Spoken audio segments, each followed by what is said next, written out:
Hello, friends. Welcome to week three, module three, whatever you want to call it. This is the history of video games and also kind of a contemporary overview of what the video game industry is like. And just like with the other modules, your goal is to take in this very basic, shallow, like kind of overview. And then for the discussion forums to sort of dive a little deeper and add to the conversation rather than, like repeat something I said or just kind of give a quick comment or like, yeah, I totally get that for real. Really push yourself, add something, do some research. All right. So oddly enough, you could really, like with any history, you could keep going back and back and back and back and look at the precursors of the precursors and the precursors to those precursors.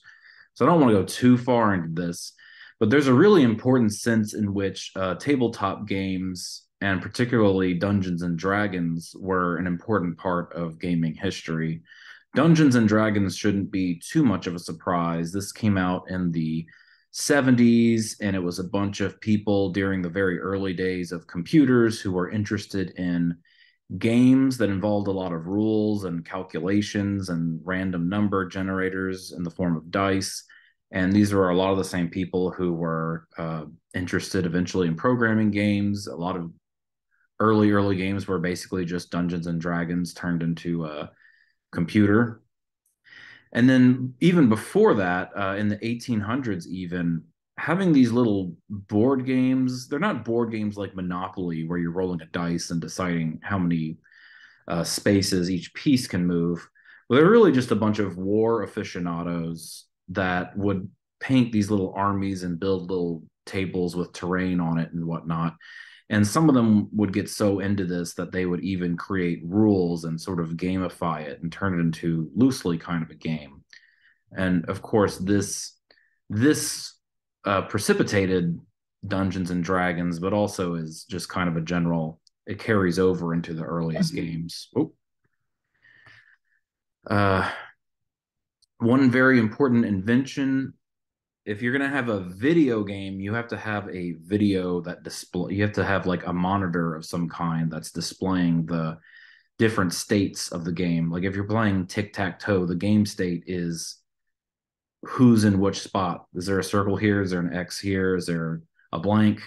The game states have to be displayed with some sort of video monitor to count as a video game. So the CRT, the cathode ray tube, was kind of the first means of displaying moving images. It's what the first TVs were made out of, or those they were made with cathode ray tubes. So you could make a game and display the game states with a TV monitor, basically a CRT TV, rather than using pen and paper or figurines. And the first game, I guess you could call it, was this thing called the CRT amusement device. Nowadays, most people, when you hear CRT, they think you mean critical race theory, but CRT, we're talking about cathode ray tubes. So there was this game called the CRT amusement device made in 1947. This is extremely old. And it wasn't really a game. You just kind of you would specify some coordinates and it would simulate like shooting an artillery shell and it would blow up. And some people would even have these little plastic overlays you'd put over the CRT monitor, and so you could like try to hit certain targets. Like imagine like a little piece of laminate like plastic and you have like a little person on it and you lay it over the CRT and you try to adjust the knobs in such a way that the bomb will hit specifically a certain target that's on the plastic. That'll come up again very soon. God, I'm having to move my little thing a lot. So that first one, the CRT amusement device, was pretty obscure. I don't think at the time very many people knew about it. A little later in 1950, there was this thing called Birdie the Brain, and it did tic tac toe. So you use a controller to interact with a game artificial intelligence. You play tic tac toe against the game, and the game states are being displayed on a CRT television. This was just a machine. It was a one of a kind machine. It was shown off on an exhibition. Similarly, this thing called Nimrod in 1951 was only shown a couple of times and then disassembled. So these really they were kind of video games in the sense that there was some game being played and the game states are being displayed on a CRT tube and you're using a controller. But I don't know, playing tic-tac-toe against a very crude AI doesn't really seem too game-like. I guess it kind of is. And then, each of these is kind of like which one is the first video game. I don't know. It depends. So the first game that was made purely for fun, like not to show off the technological capabilities, are to kind of do a science fair or something, or for research. This was at a lab. This guy William Higginbotham programmed a simple tennis game, tennis with one N. I need to learn how to spell. It's called Tennis for Two. It was made in 1958, and basically on this very crude cathode ray tube oscillograph, you would play this game where you knock a ball back and forth. Apparently, it was fun. There were other games that came out that were kind of like this, where it was these guys in labs who were looking at these fancy new computer things and making little games for their own amusement. I don't think very many of these were had like multiple copies. Like there wasn't a Tennis for Two installed on multiple systems because this is back in the day where if you had a computer, the computer might take up like an entire building or a very large room. Let's see, Space War. This is the first computer game to be installed on multiple computer systems. And basically, you're controlling, I think it's a multiplayer game, if I'm remembering correctly. I think you're trying to attack each other and blow each other up. You're two enemy spaceships. This is in 1962. So jump over to the 70s, almost a decade. So originally, you had a bunch of people just tinkering with these newfangled computer things. And someone had the bright idea at one point to say, why don't we mass produce these and actually have commercial video games that go into production? So the first one of these was a Galaxy game. That's the name of the game, Galaxy Game, very original. So this is 1971. And the idea here, I don't know if this is coin operated, but the idea with these games is you pay like a quarter and you can have the fun playing this video game. It's very novel at the time. I don't know how widespread these early coin operated games were, but what really blew things up was Pong, released in 1972. Huge breakout hit. Like, if you go ask your parents, or by now it might be your grandparents, my parents at least said, like, oh, yes, I remember when Pong came out, there would be bars around town that had it, there'd be lines to play it. It was a huge hit, definitely established the habit and the concept of coin operated video games to the public. And then in 1972, so this is around the same time, the very first home video game came out. So this is something that could hook up to your TV. This is the Magnavox Odyssey. You remember a few slides back, we had this CRT amusement device where you'd have to put a plastic overlay to be part of the game. That's kind of how Magnavox the Odyssey was. Is you'd have these different little plastic overlays. Like if you wanted to play soccer, the system wasn't sophisticated enough to show a soccer field. You had to put this over your TV screen. And then what the Odyssey could do is it could have two dots in one line, and it could control the position of those dots in line in some sort of programmed way to kind of simulate a game. Or I think that's like the maximum it could do. It didn't have to do all of that. So like uh if you're playing tennis, you could have one dot, and I don't know. It was very limited. I haven't actually played one before, but I've heard they were extremely limited, and you had to use your imagination. You basically had to put a giant sticker on your TV to help make the couple of dots and lines that it can produce really make some sort of sense. And yeah, you remember when I said Pong was a huge hit? But right after the Odyssey came out and the home console became an idea, and it became established, there were just hundreds and hundreds and hundreds of standalone Pong games or Pong clones. It was all basically Pong. The idea of hitting a ball back and forth is kind of hard to trademark if you program a slightly different version of that. Like you make things look slightly different, or maybe you have the score works a different way. There were just hundreds and hundreds of these machines flooding the market for people who wanted to play Pong at home instead of having to go out and pay a quarter or wait in line to play Pong at a grocery store or something like that. And that contributed to something we're going to hear later about the video game crash of 1983, is this idea of the market being flooded with low quality knockoffs.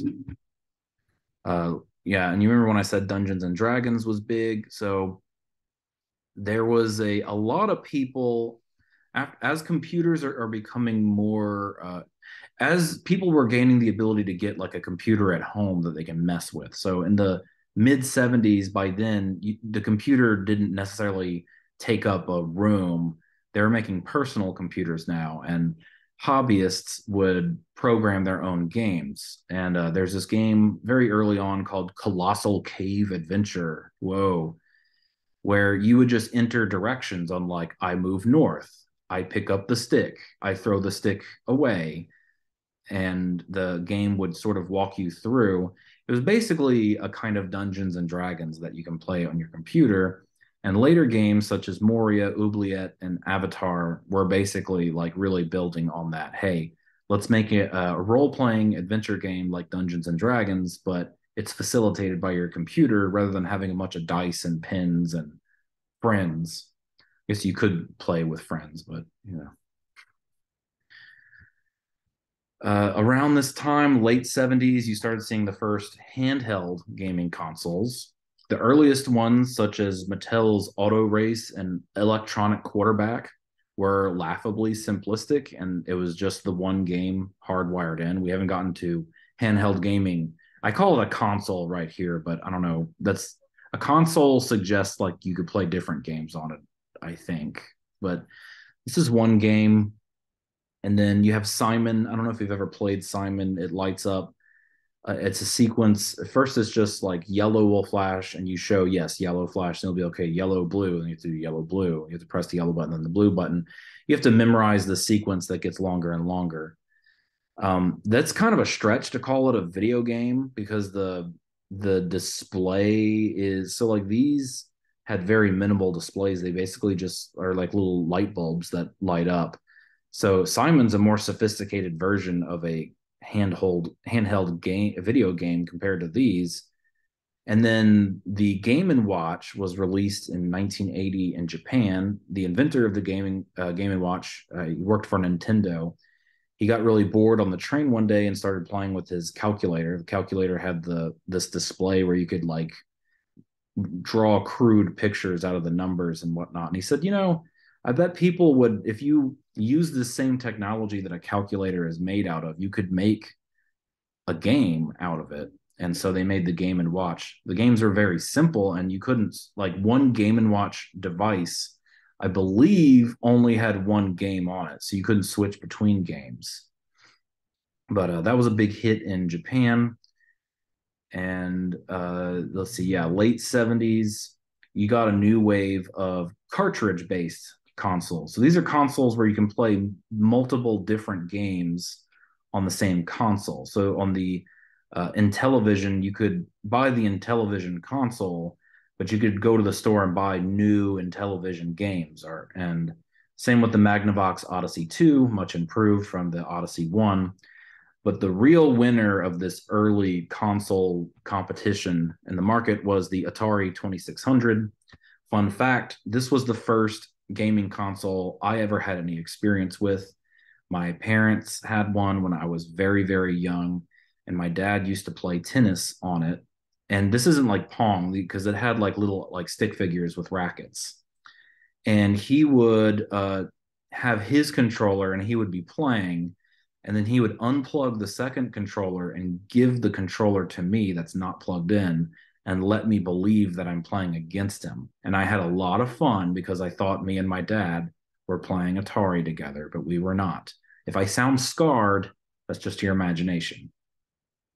What really made Atari take off is that they acquired the rights to have a Space Invaders exclusive to their console. And that was huge. Space Invaders was a huge hit in the arcades. So to have your console be the only way you could play it at home really upped sales, and Atari took over the market. But in 1983, there was the so called Great Video Game Crash of 1983. The real big picture reason for this is that there was just no quality control. There were a lot of crappy games being programmed. The industry had a lot of problems with not respecting video games as like something that has to be good. They thought of it as something that's like, yeah, the you pro some guy will program this in a few weeks and then we'll be able to sell it and make money. The idea of good games making good money and the idea that your console has some like reputation for having good games and not bad games wasn't really a norm in the industry yet. So one particularly bad example is there was this huge bidding war where Atari eventually acquired the rights to sell ET, an ET video game. ET Extraterrestrial was a huge hit, and they wanted this after they got the rights. They wanted this game on store shelves for Christmas season, and the poor solitary guy who was tasked with making this game had basically 5 weeks to program it, and it was a terrible game, and consumers were very aggravated because they spent a lot of money on this game and their kids were very disappointed, and it was just it's regarded as one of the worst games in video game history, which is saying a lot because there have been a lot of bad games made before. So yeah, the in the American market, this like kind of killed the reputation of video game consoles. In Japan, though, they were kind of protected from this. The Japan video game market kind of kept chugging along. In comes, I'm gonna actually have to hide myself completely. In comes the Nintendo. 1983, it says Super Famicom. It should just say Famicom. I really need to go back and proofread these slides. Uh, Japan comes out with this console called the Family Computer, or Famicom for short, and it does really well in Japan. When they send it over to the United States, they say, "Hey, the United States, they are very sour on video game consoles right now, so we're not going to call this like a video game. Well, we're going to make it seem more like it's an entertainment system. It's not just a video game system." So they called it the Nintendo Entertainment System. And they intentionally designed it to look kind of like a VCR. If you don't know what a VCR is or VHS tapes, then just stab me in the heart so I can cry because I'm old. And they even packaged it at first with this thing called Rob the Robot, which is really, if you want to look up YouTube videos about it, I find it really lame. They had this gun peripheral where you could play duck hunt, you could shoot the ducks, and if you miss the ducks, the dog will laugh at you because you're terrible at shooting ducks, and you cannot shoot the dog for laughing at you, which makes me mad. So it wasn't just video games alone. It was kind of marketed as this whole system of different, like more sophisticated things you could do. What Nintendo did right this time, arguably, is they said, we need to avoid what caused the video game crash in the US. We need to make sure that only high quality products make it onto our system. Now, there are a lot of low quality NES games, but for the most part, the average NES game is much better than your typical Intellivision or Atari game. Nintendo had a lot of regulations and strict rules, which ensured that if you go to the store and you buy an officially licensed Nintendo game, that it wasn't like the floor for how bad it could be was much higher.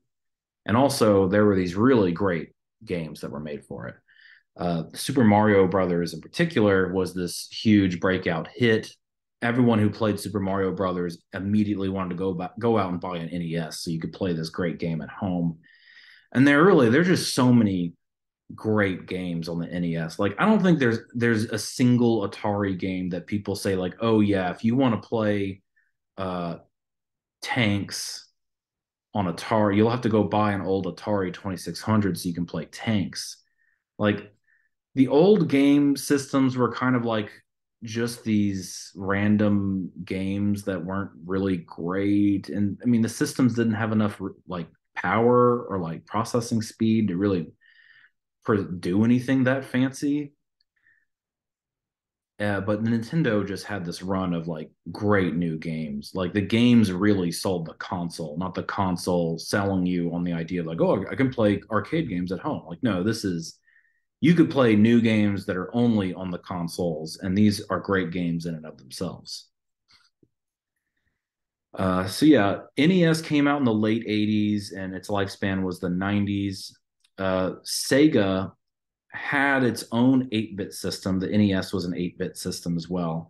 Sega had the Master System. It wasn't terribly successful, especially in the US. And when the early 90s, I think I want to say like 91 was when this all started. I might be off by a few years.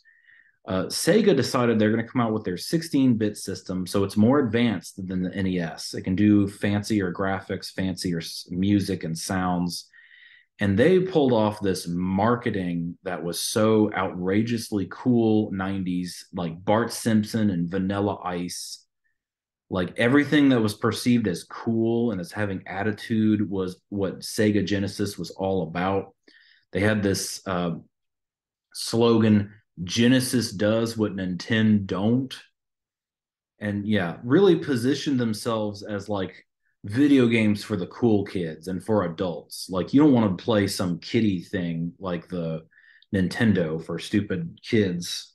Like this is for real gamers and kids like teenagers with attitude.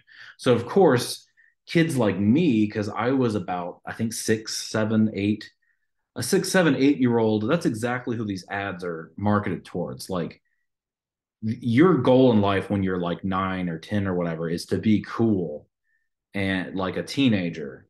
And if you want to be cool like a teenager, you can't go get a Nintendo. You need a Sega Genesis. This is what the cool kids have. It's like having a skateboard. And yeah, Super Nintendo came out too. The Super Nintendo did really great. Don't get me wrong, but it for the first time, Nintendo just dominated the market in the 80s and early 90s all by itself. And suddenly, just out of nowhere, this obscure company comes out with a new system. And suddenly, you got two 16-bit systems duking it out, and there's real competition. Nintendo had to, like, they couldn't just sit on their laurels and be king of the hill. They had to actually fight for their market share. And, like a lot of people my age, we will ask, were you a Genesis kid or a Super Nintendo kid? And I always tell people I was a Genesis kid because my parents knew like I really wanted to be one of the cool kids that had the Genesis. I didn't want to be one of those losers with a Super Nintendo. But I will tell you, I really missed out because now that I've gone back and I've bought a lot of these consoles and I've been playing all the best games from all these consoles, the Super Nintendo had better games. To me, there's just no debate. But anyway, these console wars just went on and on. Uh, Sega eventually died out. Sega kept trying to keep up with the new consoles and the new uh, hardware and like cooler, more edgy marketing. But I believe the Sega Dreamcast was their last console, and it had some good games, but it just was not a financial success. So Sega now only develops games; they don't have their own console. And eventually, so Nintendo was originally going to partner with Sony, or was it Panasonic? I can't remember. There was some drama with Panasonic and Sony. Nintendo was going to partner with one of them and have a Super Nintendo that had a optical disc drive on it, so you could play more advanced games on your Super Nintendo. But then Nintendo, oh, that's what it was. Nintendo was going to partner with Sony to create this optical disc drive, but then Nintendo snubbed them and went with Panasonic at the last minute, and that pissed Sony off. So Sony created the PlayStation.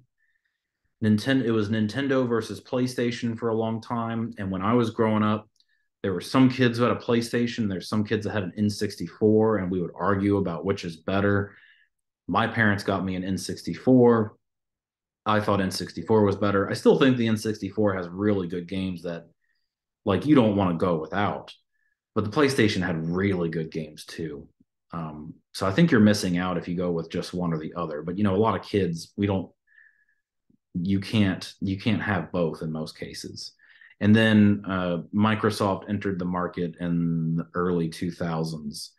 And for a while, it was PlayStation. It was a three-way fight. It's PlayStation versus Xbox versus Nintendo up until about the Wii, when it was the Wii, the PS3, and the Xbox 360. That's kind of when the nature of the console wars kind of started to depart.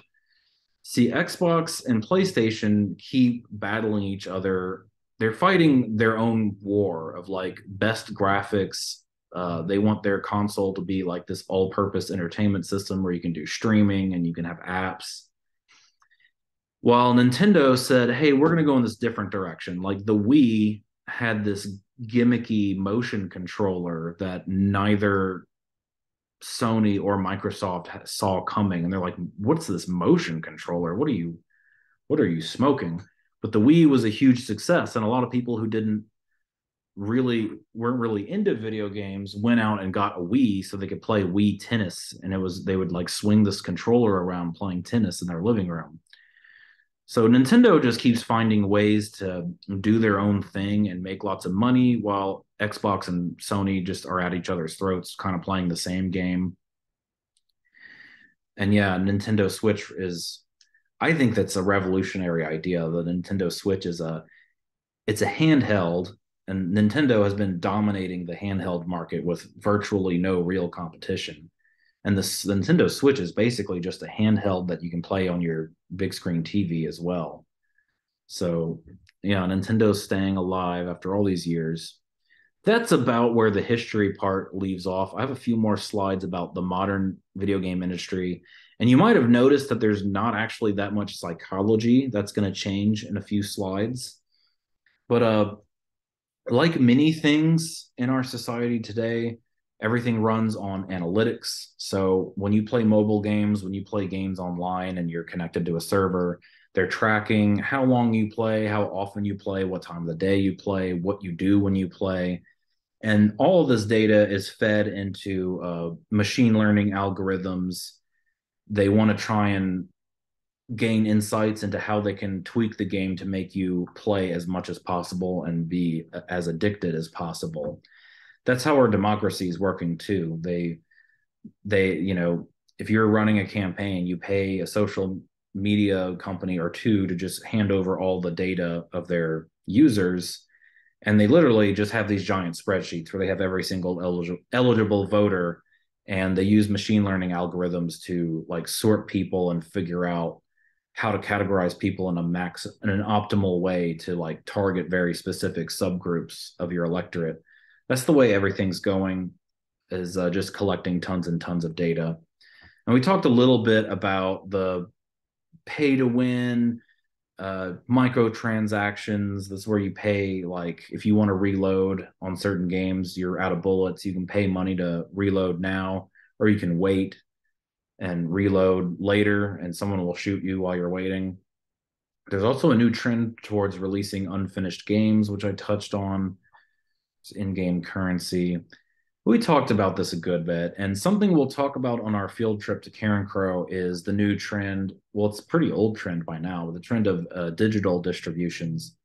Video game companies would love it if they didn't have to ship physical copies of games because that has more cost associated with it compared to you just downloading games.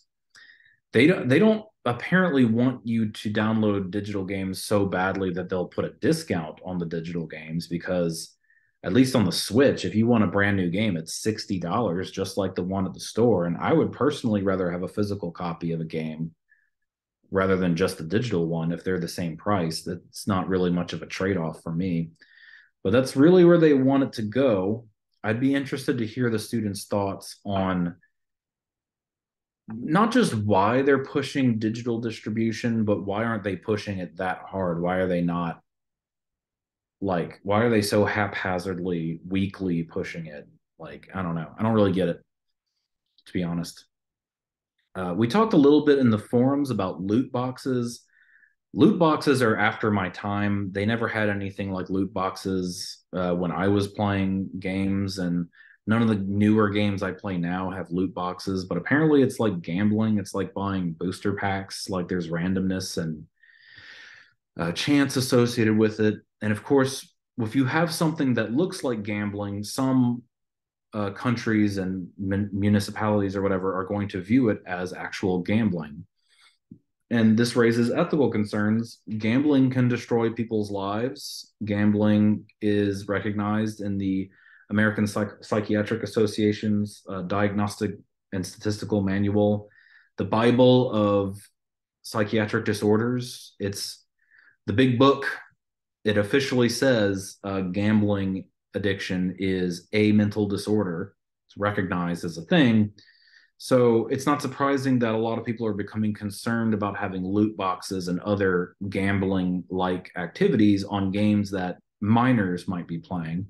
And Belgium actually said no loot boxes. They might have actually said no loot boxes for kids, but they might have, I don't know. I should do more research before I jump into this, I guess. Another kind of more recent-ish development, and there's a lot to really unpack and talk about the ethics of this, is this idea that, for a time up until, I believe, 2013, the NCAA, that's the National Collegiate Athletic Association, would allow EA Sports and video game companies to make these video games that would make millions and millions of dollars. But these video games, it would have the logos of the universities and it would have like the image and likeness of the universities. That's fine because the universities agreed to it.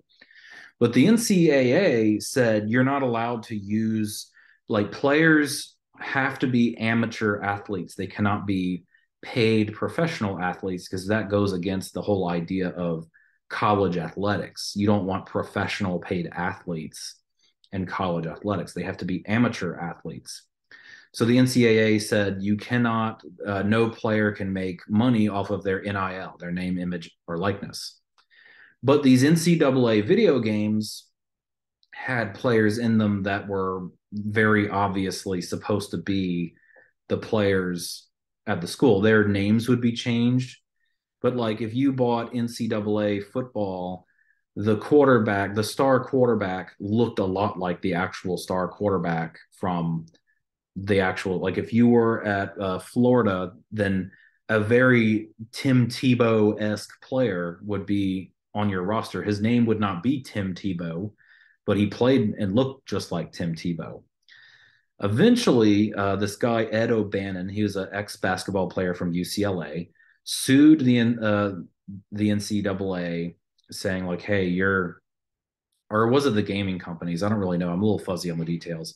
But he sued someone because he said, hey, people are making tons and tons of money off of my name, image, and likeness. And that's supposed to be against the rules. So the NCAA, so basically it was all shut down. You could no longer make college sports games. And college sports games were a pretty sizable share of sports games market. I mean, professional games are probably more popular, like the NFL and NBA and everything. This is kind of getting outside the scope of the course, but they've recently undid this ruling. Players can now make money off of their name, image, and likeness. They can be a professional athlete while being a college student. So basically, colleges just have a professional athletics team that I guess each player is nominally a student also. It's kind of a weird situation, but they're bringing back college sports games.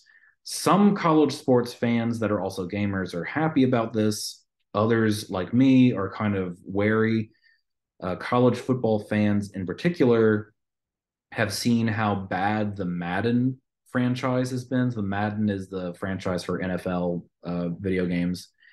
Apparently, people think EA, Electronic Arts, the developer of the Madden series and who also developed the NCAA football games, has gotten really lazy and greedy, and they update the game every season, but only with minor cosmetic things, and they have everything behind a paywall, and everything's about microtransactions. And they're just, people are very disappointed with how bad sports games have gotten. So it's kind of at a point where they don't really even care anymore that they're going to be allowed to make college sports games, because they're like, oh, you'll sell the game, it won't be done yet, and there's going to have be no features, because you have to have new features for next year's thing. So you're just going to reuse the same game for next year with minor graphical changes, and you're going to add a feature that you should have had to begin with. People are upset about it, and it's an interesting development. Something you can certainly talk more about. Now, for some actual psychology, I don't think I've actually talked about very much psychology so far. Here's a hypothetical question. If you heard that The Sims was on sale for $80 off, thus resulting in a price of $6.99, would you buy it for $6.99? Or let's say I went to a different person. It's still $6.99, but I said, hey, The Sims is $28 off, making it $6.99. Do you want to buy it? Turns out that people would much rather pay $6.99 if they conceptualize it as 80% off than buy something for $6.99, same thing, for $28 off. So even though the end result is the same, psychologically, it's not the same. Online video game retailers have taken advantage of the psychology of how we process and frame and judge the prices and discounts and sales. And they've created this whole industry off of basically gamifying shopping. So if you've ever heard of Steam or Good Old Games, I haven't used these too much myself, but basically they're constantly running these sales, and people tend to buy lots of games that they actually aren't even that interested in, but it's such a good deal, and Steam makes lots of money. Let's see, there's a quote from Oleg Glapovsky from goodoldgames.com. He says, we are all gamers here, and we started thinking, what is the best way to make promos more entertaining and make them more similar to the games? We basically created a game out of buying games. Right? So bargain hunting is kind of a game. Some people really get off on the feeling of, getting a great deal. This reminds me of a story. This is actually pointed out by a really great author, one of the books I read in preparing for this course. So there's this guy named Ron Johnson. I don't know if you've ever been to J.C. Penney, but J.C. Penney used to be built off of this idea that like no price that you see is the real price. They'll have an old price, but they never intended to charge you the old price. There's always a discount. There's always a sale. So you might say, oh, wow, I can get this jacket for only $80 and it used to cost $350. I'm getting such a bargain, when really they meant to charge $80 the whole time. And J.C. Penney would run these events and kind of have like a Steam style, like get people to buy more because they think they're getting a deal. So this guy, Ron Johnson, took over at J.C. Penney, and he said, we're going to get rid of this bargain hunting because people don't like feeling like they've been manipulated. We're going to put just the real price on everything, and we're going to stop with all these sales and gimmicks. We're going to be straightforward and just tell people the truth, our real price. And that was a disaster. They fired the guy immediately and went back to the Steam model of doing things. You really want to take advantage of people's biases. I'm not willing to pay $80 for a jacket. I'm sorry, that's too expensive. But if it's 80% off, well, yeah, $80 sounds really great all of a sudden. That's psychology for you. Another bit of psychology that's really relevant to video gaming is the idea of delayed discounting. Delayed discounting is the phenomenon where we find something less valuable to the extent that we don't get access to it immediately. So $100 is $100. If you're asking me if I'm willing to do a job for $100, then I will evaluate the value of like the $100 at face value. But if you ask me to do a job and you say, I'll give you $100, but I'll give it to you in 50 days, Now I'm not so willing to do it because now that $100 just doesn't feel like $100. It feels like there's a discount on the $100. So this is something called delayed discounting, where goods, services, whatever that's received after a delay loses value to us to the extent that it's received after a delay. And the degree to which we display delayed discounting is related to impulsivity, of course. So, like, if you're low in impulsivity, if I say I will immediately give you $100, then you're like, oh, cool, that feels like $100 to me. But if I say I'll give you $100 in 50 days, that if you're low in impulsivity, you're like, it's still $100, but since it's 50 days from now, it kind of feels more like a $70 kind of thing, right? We don't want to wait for goods and services, and we don't, that's why people don't like saving money. That's why people don't like uh, some people don't like online shopping because they don't like having to wait for their package to come in. They'd rather go out to the store and buy it that day. If you are high in impulsivity, this is an even steeper change. So delayed discounting, I'm hoping it doesn't require too much explaining to connect the dots, but basically these a lot of games are free to play, but if you want to keep playing, you have to wait. Like if you are building your kingdom and it's like, okay, you can build this one tavern and your little builders, it's going to take them like 3 minutes and game time to build it. So if you're willing to wait 3 minutes, the tavern will be done in 3 minutes. Or you can buy this in-game currency for just a few dollars and you can bypass the 3 minutes and have your tavern built right away. Because of delayed discounting, we convenience and getting around the cost of time and time delays makes us make decisions that maybe if we were perfectly rational, we wouldn't make those decisions. All right, that was module 3, week 3. Tried to keep it brief so that you have a lot that you can add in. There's tons of stuff that you can chew on here, and I will see y'all on module 4.